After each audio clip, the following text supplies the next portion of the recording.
ایک چیز آپ دیکھیں, بات یہ ہے کہ اس وقت جو لوگ اس وقت کیا ہو رہا ہے, کوئی ایک شعبہ بھی نہیں چل رہا. یعنی کسان ہے 2200 ارب کا ایک سال میں نقصان ہوا ہے, انڈسٹریاں بند ہو گئی ہیں, فیکٹریاں بند ہو رہی ہیں, ملیں بند ہو رہی ہیں, آپ کی یوتھ آپ کی جو ہے وہ ان کے پاس جاب اپرچونیٹیز نہیں ہے, برین ڈرین پاکستان کی تاریخ کی بلند ترین سطح پر ہے, ہر دوسرا پاکستانی پاکستان چھوڑ کے جانا چاہتا ہے, غربت پاکستان کی تاریخ کی بلند ترین سطح پر ہے, انسرٹینٹی تاریخ کی بلند ترین سطح پر ہے, غربت بلند ترین سطح کے اوپر ہے, اور مطلب تنخواہ دار طبقہ بیزار ہے, ہیلتھ کی صورتحال آپ کے سامنے ہے, ہاسپٹلز مریم نواز پرائیویٹائز کر رہی ہے, اسکول پرائیویٹائز کر رہی ہے, مطلب یہ اتنی چیزیں, مطلب کوئی ایک شعبہ نہیں چل رہا. پہلی بات لوگ پوچھتے ہیں نا کیا امید ہے, پہلی بات یہ ہے کہ کوئی ایک شعبہ پاکستان کا نہیں چل رہا. اکنامک سروے رپورٹ جو انہوں نے جاری کی جون 2025 میں, اس میں اس حکومت نے اپنے دستخطوں کے ساتھ لکھ کے دیا ہے, اپنے دستخطوں کے ساتھ انہوں نے مانا ہے کہ پاکستان کے تمام شعبے 9 اپریل 2022 سے پیچھے گئے ہیں. 9 اپریل 2022 سے آگے کوئی ادارہ نہیں گیا, سب ادارے 9 اپریل 2022 سے پیچھے گئے, آگے نہیں گئے. ٹیکسٹائل فیصل آباد کی دیکھ لیں, میں 3-4 ویڈیوز میں حوالہ دے چکا ہوں. وہ اس دن علیمہ خانم بھی کہہ رہی تھی نا, بالکل درست کہہ رہی تھی کہ عمران خان جو ہے نا وہ اس لیے ایک بات بار بار دہراتے ہیں تاکہ ہر بندے تک وہ بات پہنچے. میں اور سمی ابراہیم صاحب تھے کراچی ایئرپورٹ پہ, ہمیں ایک بزنس مین ملے, انہوں نے کہا کہ جب وہ ہمیں ملے 2-2.5-3 ماہ ہو گئے اب تو اس بات کو, انہوں نے جب وہ ہمیں ملے انہوں نے کہا لاسٹ ویک, اس وقت انہوں نے کہا تھا, کہتے ہیں میں نے اپنی مل بند کی, 2700 لوگ بے روزگار ہوئے. یہ حالات ہیں, یہ صورتحال ہیں. اور دوسری طرف میں نے وہ جو ان کو بتایا کہ ہوپ کیا ہے, پہلا میں نے ان کو یہ بتایا کہ کوئی ادارہ, پہلی بات میں نے ان کو یہ بتائی کہ کوئی ایک شعبہ نہیں چل رہا, ہر شعبہ اس وقت زوال انحطاط کا شکار ہے. دوسرا میں نے کہا کہ پاکستان کے تمام ادارے اس وقت ڈسکریڈٹ ہو چکے ہیں. میں نے کہا اس وقت عدلیہ کی دیکھ لیں, اب عدالتوں کے ساتھ کیا کیا, صرف عمران خان کے خلاف فیصلے لینے کے لیے عدالتوں کے اندر وہ جج 50-60 بھرتی کیے گئے ہیں جو اتنے نالائق ہیں, کمپرومائزڈ ہیں, اور اپنے ذاتی لوگوں نے ملازم وکیل جو ہیں وہ جج لگوا لیے جو 2 صفوں کا آرڈر ڈکٹیٹ نہیں کروا سکتے. عمران خان کی نفرت میں پورا عدلیہ کا ادارہ زمین بوس کر دیا گیا ہے. اب اس کا نقصان کس کو ہے, کیا عمران خان کو ہے؟ عمران خان کے خلاف تو جتنے فیصلے آئے ہیں اس کی عزت میں اضافہ ہوا ہے, اس کی تو پاپولیرٹی میں اضافہ ہوا ہے. نقصان کس کا ہوا ہے؟ نقصان ملک کا ہوا ہے. لوگوں کا عدالتوں پر اعتماد ختم ہو گیا, لوگ قانون ہاتھ میں لے رہے ہیں, ملک خدا نہ خواستہ انارکی اور خانہ جنگی کی طرف جاری ہے جب عدالتیں انصاف نہیں دیں گی اور عدالتوں کے اندر انصاف نہیں ہوگا. پھر پارلیمنٹ اللہ کے 99 ناموں کے نیچے کھڑے ہو کے جھوٹے حلف اٹھائے گئے ہیں لوگوں کا. وہ انہوں نے محمود خان اجگری صاحب نے اس نے کہا نا کہ پارلیمنٹ کے باہر لکھا ہوا ہے لا الہ الا اللہ محمد رسول اللہ. انہوں نے کہا کیا اس پارلیمنٹ اور اس کے اسپیکر کے کارنامے ہیں لا الہ الا اللہ محمد رسول اللہ والے؟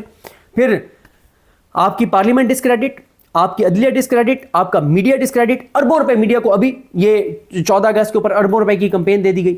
آپ کا الیکشن کمیشن ڈسکریڈٹ. آپ کا کوئی ایک ادارہ بتا دیں جس کی پچھلے 3 سال میں 3 سال اور 4 ماہ میں ایک ادارہ بتا دیں جس کی عزت میں اضافہ ہوا. تو مجھے بتائیں اگر پاکستان کے تمام اداروں کی نفرت بڑی ہے, تمام ادارے ڈسکریڈٹ ہوئے ہیں, تو اس سے پاکستان کا بھلا ہوا ہے یا پاکستان کا نقصان ہوا ہے؟ کوئی شعبہ آگے نہیں گیا, ہر شعبہ پیچھے گیا ہے, ہر طبقہ بیزار ہے. ابھی آپ نے ان کا نام ابوذر شاد ہے کیا ہے جو لاہور چیمبر کے جو ہیں صدر ہیں, آئی تھنک ابوذر شاد ہے, ان کی آپ نے گفتگو سنی, ان کو آرمی چیف کے پاس جانا پڑا, ان کے سامنے جا کے اور ان کو اپنے مسائل بتانے پڑے کہ یہ ہمارے ساتھ مسئلہ ہے, یہ ہو رہا ہے ہمارے ساتھ. تو کوئی شعبہ پاکستان کا آگے نہیں گیا, کوئی طبقہ اس وقت خوشحال نہیں ہے. ہیلتھ کی صورتحال بہت خراب ہے, ایجوکیشن کی صورتحال بہت خراب ہے, روزگار کے مواقع نہیں ہیں. اور مطلب اب مجھے بتائیں جب کوئی ادارہ جو ہے اس کی کریڈیبلٹی نہیں رہی, جب کوئی شعبہ آگے نہیں گیا, جب کوئی طبقہ خوشحال نہیں ہے, جب ہر روز یہ حکومت ایسے اقدامات کر رہی ہے کہ اس نظام کی نفرت میں اضافہ ہو رہا ہے, تو کیا یہ نظام چل پائے گا؟ کیا یہ نظام ٹھہر پائے گا؟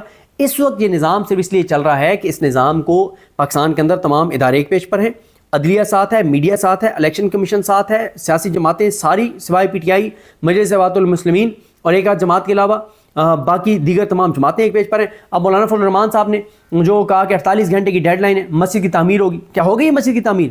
نہیں ہوئی نا. پھر کیا کر لیا مولانا فضل الرحمان نے؟ کیونکہ مولانا فضل الرحمان صاحب کا بھی آپ کو پتہ ہے مسئلہ.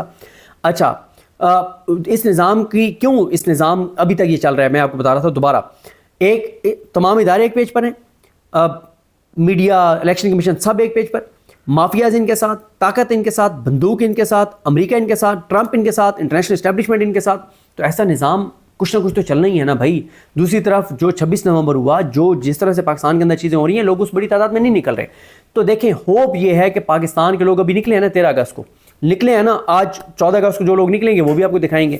جب لوگ اس نظام کو تسلیم نہیں کر رہے, جب لوگوں کی زندگیوں میں مشکلات ہیں, میں کئی بار یہ بات کہہ چکا ہوں, یہ سمجھتے ہیں کہ جی عمران ریاض خان نے بڑی نفرت بھر دی ہے, جی ثابت شاکر نے بڑی نفرت پھیلا دی ہے, جی محیط زادہ نے بڑی نفرت پھیلا دی ہے, یہ صدیق جان بڑا دہشت گرد ہے, یہ سبی کاظمی بڑا دہشت گرد ہے, یہ آفتاب اقبال بھی بڑا غلط بندہ ہے, یہ siyasat.pk بھی بین ہے کیونکہ یہ بھی بڑے یہ مس انفارمیشن اور ڈس انفارمیشن, یہ عیسیٰ نقوی, یہ اسد اللہ خان, یہ سارے ان ساروں نے بڑی نفرت پھیلا دی ہے. اچھا مطلب چلیں ہم سارے چپ کر جاتے ہیں, ہمارے ویسے فائر وال لگا ہوا ہے, لوگ اتنے اب ایکسیس ہی نہیں ہے لوگوں کے ہمارے تک.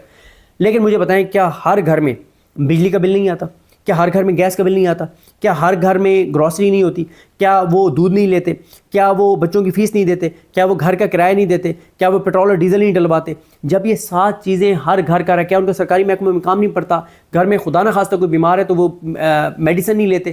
اور بھائی یہ ساری چیزیں اگر لوگ اس سے گزر رہے ہیں تو ہر پاکستانی کو ایک ایک گھر میں پتہ ہے کہ صورتحال کیا ہے. تو ہمارے بتانے یا نہ بتانے سے فرق نہیں پڑے گا, لوگوں کو خود پتہ ہے کہ اس وقت ملک کے اندر کیا حالات ہو رہے ہیں. دوسری طرف آپ اپنے اور دوسری طرف آپ کے جو اسکینڈل آ رہے ہیں, ایک مالک صاحب نے بتایا 2-3 ہزار ارب 2 سالوں میں کرپشن ہو گیا ہے. پھر آپ دیکھ لیں یہ اقبال سنگھیڑا والا واقعہ دیکھ لیں, ستھرا پنجاب میں جو کرپشن ہوئی ہے, جو ہیلتھ سیکٹر میں کرپشن ہوئی ہے, 2-2.5 ہزار ارب کا آپ کا سرکولر ڈیٹ بجلی کا ہوا ہے, 2-2.5 ہزار ارب کا میرے خیال آپ کا گیس کا ہوا ہے. مطلب کہ ہر روز اس حکومت کو, حج تک میں تو ان کے کرپشن کا سکینڈل آ گیا. مطلب کوئی ایسا شعبہ نہیں ہے, 65,000 67,000 حاجی حج نہیں کر سکے, یہ جو لاسٹ حج ہوا ہے. ابھی زائرین جو ہے اربعین پہ نہیں جا سکے بہت سے زائرین. مطلب کوئی ایک شعبہ, میں آپ سے سوال کرتا ہوں, مجھے کوئی ایک شعبہ بتا دیں جو پاکستان کا آگے گیا ہو, مجھے کوئی ایک شعبہ بتا دیں جو چل رہا ہو. مطلب یہ ساری چیزیں ہیں. تو دیکھیں لوگ اس نظام کو نہیں مان رہے, لوگ اس نظام کو تسلیم نہیں کر رہے, اور لوگوں کا عمران خان پر اعتماد ہے, اس بات کا اعتماد ہے کہ وہ ملک کو آگے لے کر جائے گا, وہ پاکستان کے ساتھ سنسیئر رہے گا. عمران خان کتنی زبردست بات کرتا ہے, بالکل ٹھیک کہتا ہے کہ جس پولیٹیشین کی جو ہے, جس پولیٹیشین کے جو ان کے وہ ہے جائیدادیں باہر ہیں, اس پولیٹیشین کا عمران خان کہتے ہیں کہ اس کو آپ نے ووٹ نہیں دینا, چاہے وہ کوئی بھی ہو. بالکل ٹھیک کہتے ہیں عمران خان صاحب کہ جو جس کے بھی اساس و جائیدادیں باہر ہیں اس کو آپ ووٹ نہ دیں. اور پھر عمران خان نے کہا تھا نا کہ میں تو برداشت کر لوں گا لیکن آپ لوگ برداشت نہیں کر سکیں گے. پھر آپ ایک اور چیز دیکھیں کہ اس وقت پہلے یہ ہوتا تھا کہ امریکہ پاکستان کو ڈالرز دے رہا ہوتا تھا, اس وقت تو ہم سب کچھ امریکہ کو دے رہے ہیں. ابھی تک تو امریکہ نے ہمیں کچھ نہیں دیا. اب ٹرمپ کہہ رہا ہے کہ پاکستان کا تیل نکالیں گے. بالکل ہم پاکستانی کو آپ تیل نکال رہے ہیں کہ آپ پاکستان جو ہے وہ امریکہ سے 30,000 کلومیٹر دور سے آئل جو ہے وہ پاکستان منگوا رہا ہے. یہاں چینی کرپشن سکینڈلز کی بات کر رہا تھا, چینی سکینڈل دیکھ لیں, 300 سے 500 ارب روپے اضافی کما لیا گیا. پہلے ایکسپورٹ کی گئی, اب امپورٹ کی جا رہی ہے. اب کوکنگ آئل فی کے جی 150 روپے فی کے جی جو ہے وہ اضافی جو ہے وہ بیچا جا رہا ہے. تو ابھی میں وہ ولاگ ان کا سنا تو نہیں ہے, لیکن حبیب اکرم صاحب کا شاید شروع میں نے 1 منٹ سنا, پھر میں ویڈیو کرنے لگ گیا, جس میں وہ بتا رہے تھے کہ قائد اعظم نے پاکستان بنانے کے مقاصد کیا بتائے تھے, کیا وہ جو مقاصد تھے کیا وہ آج پوری ہو رہے ہیں. سیکیورٹی کے حالات دیکھیں, 1 ماہ میں 2 AC اسسٹنٹ کمشنر جو ہیں وہ اغوا ہوئے ہیں. اور بلوچستان میں اس وقت موبائل سروس معطل, اپنا انٹرنیٹ سروس معطل, ٹرین سروس معطل, 5 بجے کے بعد پنجاب سے کوئی گاڑی انٹر نہیں ہو سکتی. ہمارے 4 میجر 2 ہفتوں میں شہید ہوئے ہیں. ابھی 11 جوان لاسٹ ایک واقعے میں 9 یا 11 جوان جو ہیں وہ شہید ہوئے ہیں. باجوڑ میں آپ صورتحال دیکھ لیں, KPK میں حالات دیکھ لیں. KPK میں کل 5 یا 6 پولیس کے اوپر حملے ہوئے ہیں, جن میں 5 پولیس کے جوان شہید ہوئے ہیں اور 5 زخمی ہوئے ہیں. رسول داور صاحب نے خبر دی ہوئی تھی. کیا اس وقت ملک اس بات کا تقاضا نہیں کرتا, ملک سے اخلاص کا تقاضا نہیں ہے کہ ہم سب اپنے گرمان میں جھانگیں, جس کی کوئی غلطی ہو ایکسیپٹ کریں. اگر مجھ سے کوئی غلطی ہو جائے اور میں آ کے آپ کے ساتھ اخلاص سے معافی مانگ لوں, میں کہوں کہ مجھ سے غلطی ہوئی ہے, میں اس یقین سے کہتا ہوں 90% لوگ مجھے معاف کر دیں گے. لیکن اگر میں ڈٹ جاؤں, اگر میں اڑ جاؤں, 90% لوگ مجھ سے نفرت کریں گے. ہمیں اپنی غلطیوں کا احساس کرنا ہوگا, نفرتوں کو ختم کرنا ہوگا, عدم برداشت کو ختم کرنا ہوگا, ملک کے بارے میں سوچنا ہوگا, سب کو ملک کو آگے لے جانے کا میں اپنا کردار ادا کرنا ہوگا. انف از انف. لوگوں کے حالات بہت خراب ہیں. پوچھیں اس بندے سے جس کے بچے بھوکے ہیں اور اس کو روزگار نہیں مل رہا.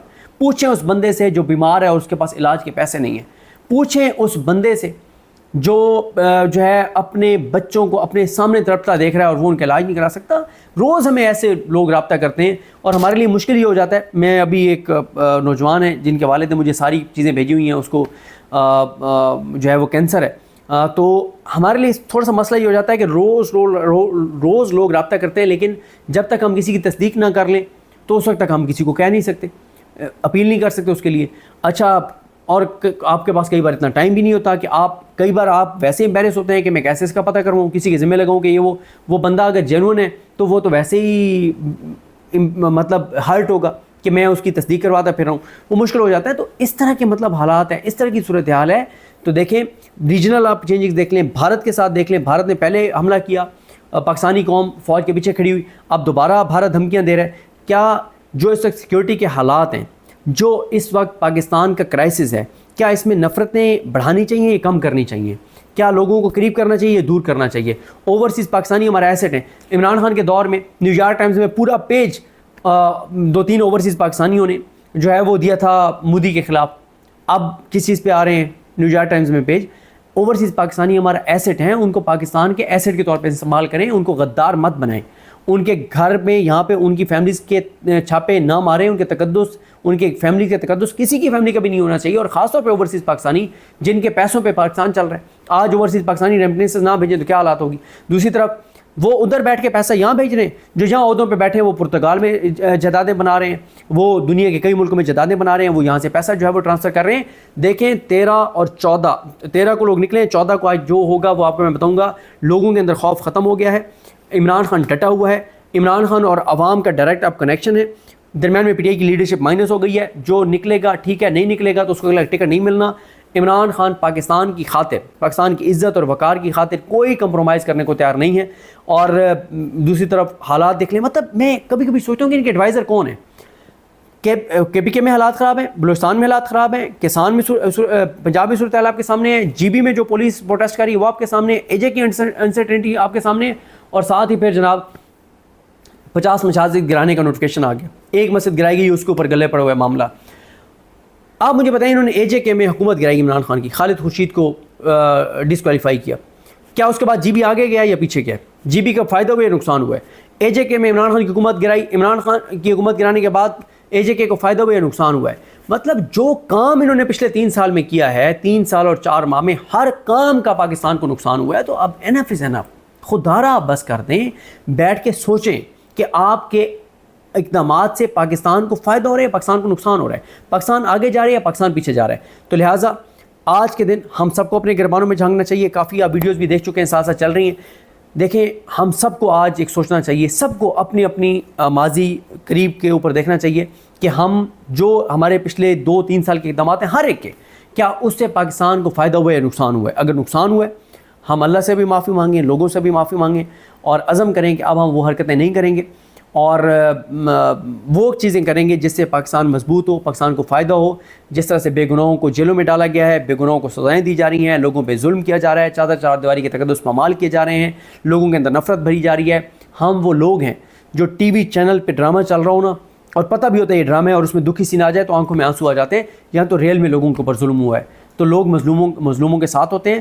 ابھی بڑی تعداد, اس تعداد میں لوگ نہیں نکلتے, کیونکہ جو بھی گھر سے نکلنا چاہتا ہے اس کو پتہ ہوتا ہے کہ میں نکلا مجھے گرفتار کر سکتے ہیں, اغوا کر سکتے ہیں, گولی مار سکتے ہیں, میرے گھر آ کے اور میری ماں, بہن, بیٹی, بیوی کے گریبان پہ ہاتھ ڈال سکتے ہیں, میرا گھر گرا سکتے ہیں, میرا کاروبار تباہ کر سکتے ہیں, میرے رشتہ داروں کے گھروں پہ چھاپے مار سکتے ہیں. یہ خوف ہے لوگوں کے اندر, اس لیے اس بڑی تعداد میں لوگ نہیں نکلتے, لیکن لوگ نکل رہے ہیں. اور اب مذاکرات کی دوبارہ انہوں نے بات چلائی ہے, وہ اس لیے چلائی ہے کیونکہ عمران خان شاید اسمبلی کے استعفے دینے جا رہے ہیں, تو انہوں نے کہا کہ مذاکرات کی بات چلاؤ تاکہ وہ نہ کریں. انہوں نے ضمنی الیکشن کا بھی بائیک آؤٹ کر دیا ہے. تو یہ صورتحال ہے, اس میں تمام اداروں کو دیکھنا چاہیے کہ ان کے اقدامات سے, اور تمام لوگوں کو دیکھنا چاہیے کہ ان کے اقدامات سے پاکستان آگے جا رہا ہے یا پیچھے جا رہا ہے. اللہ تعالیٰ ہمارے ملک پہ کرم کرے, اللہ سے دعا کیا کریں, دعا میں بہت اللہ تعالیٰ کرم کرے گا, بہت تاثیر ہے اگر دل سے دعا مانگی گئی ہو. دل سے دعا مانگیں, اللہ تعالیٰ ظالموں کو, جابروں کو, پاکستان کو کمزور کرنے والوں کو, پاکستان کو نقصان پہنچانے والوں کو اللہ تعالیٰ ہدایت دے, اللہ تعالیٰ ہدایت دے, اللہ تعالیٰ ہدایت دے. اللہ تعالیٰ ہمارے ملک کو عروج دے اور ترقی دے. میں کے پی کے میں جاتا ہوں, میں ابھی جی بھی گیا، رشک آتا ہے کہ اللہ تعالیٰ نے ہمیں کتنے وسائل دیے ہیں. آپ پہاڑ دیکھیں، آپ جنگلات دیکھیں، آپ دریا دیکھیں، آپ ندیاں دیکھیں، آپ خوبصورتی دیکھیں، آپ ٹورزم پوائنٹس دیکھیں. رشک آتا ہے کہ اللہ تعالیٰ نے ہم پہ کتنا کرم کیا. کیا نہیں ہے ہمارے پاس؟ ایک چیز نہیں ہے، مخلص لیڈرشپ، مخلص حکمران، مخلص فیصلہ ساز. یہ ہمارے پاس نہیں ہے. باقی تو اللہ تعالیٰ کا کرم ہے، اللہ تعالیٰ نے ہمیں ہر چیز دی ہوئی ہے. تو دیکھتے ہیں جی چیزیں کیسے آگے بڑھتی ہیں. مزید چیزوں پر بات کریں گے. مجھے اپنی دعا میں یاد رکھیں. اللہ کریم ہم سب کا حامی ناصر ہو. اللہ حافظ.